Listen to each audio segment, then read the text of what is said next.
In front of us we have the Garmin Forerunner 645, and today we'll be replacing the housing. All the parts and tools used in this video can be found in the description below. Let's jump right into it.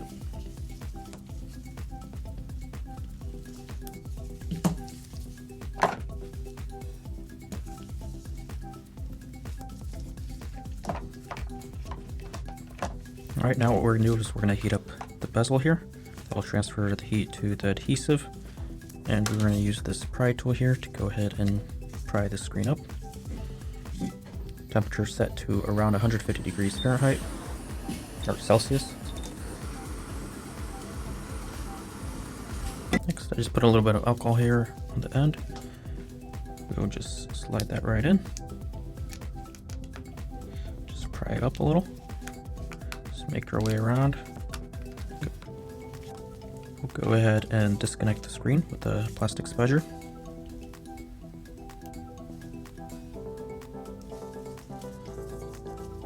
You might want to lift it up from a couple sides because this connector goes pretty deep. So if you try and lift it all from one side, you could put a lot of pressure on this connector here and potentially damage it.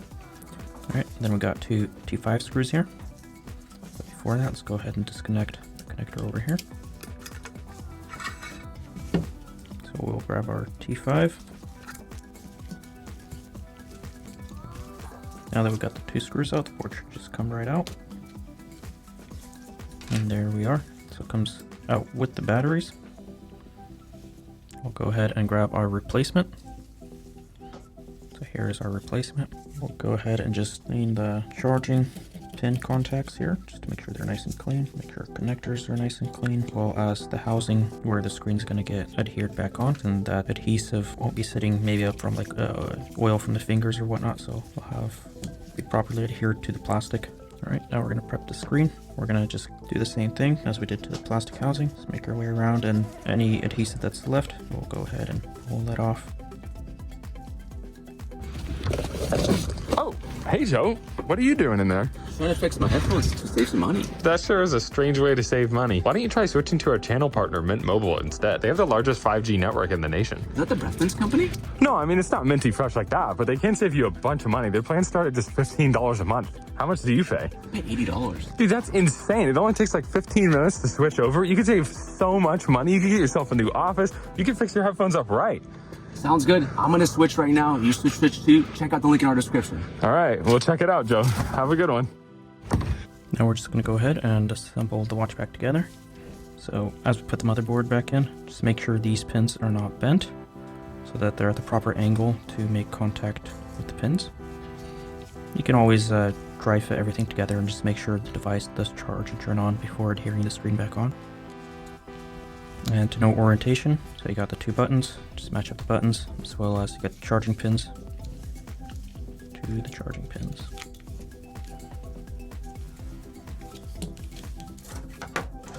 And don't force anything, just go ahead and move everything about so it just sits into place. Especially these buttons next to these pushers, that they're sitting properly, that you don't damage them in the process.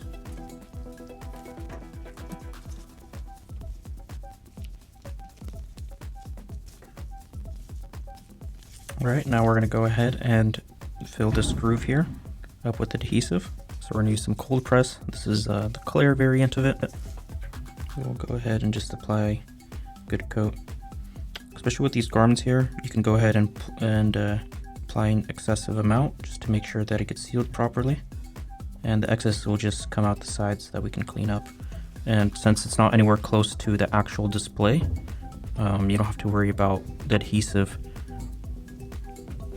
curing kind of next to the display and causing issues with the display, maybe like transferring force if the watch hits something. Now we're going to connect the screen up.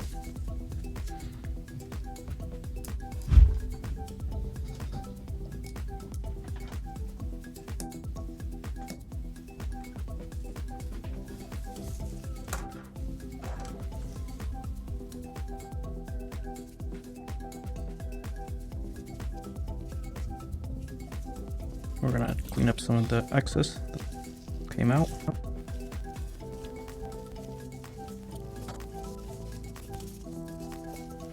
Well, now we just have to wait for the adhesive to cure. What you could do in the meantime, you could either use a rubber band to apply pressure to the screen, or you can go ahead and grab a clamp. We're going to use a clamp. Just apply it right on the top. That's going to keep pressure on the screen and to the housing. And once that adhesive cures, we are good to go. And that's how you will replace the back cover on a Forerunner 645. Thanks for watching the video, guys. If you guys love what we do, please support us. You guys can click on the links that we have on the end screen. You guys can buy parts, sales, or service so we can continue to make great videos for you guys for many more years. Thank you.